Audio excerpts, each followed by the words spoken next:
Mga kapuso, nagdulot ng pagbaha sa ilang panig ng Mindanao ang pag-ulang dala ng hanging habagat. Sa Lamitan, Basilan, tinawid ng lalaki ang lampas tuhod na baha.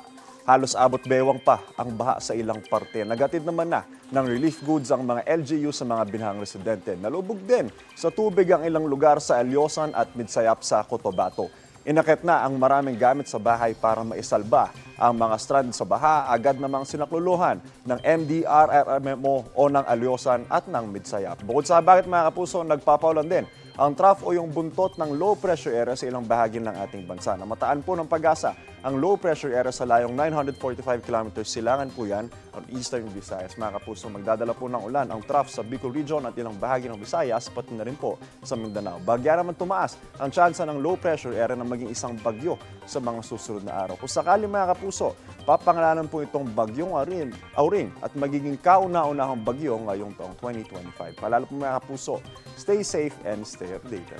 Ako po si Anjo Pertera. Know the weather before you go. Para mag-safe lagi, mga kapuso. Igan, mauna ka sa mga balita, mag-subscribe na sa GMA Integrated News sa YouTube para sa iba't ibang ulat sa ating bansa.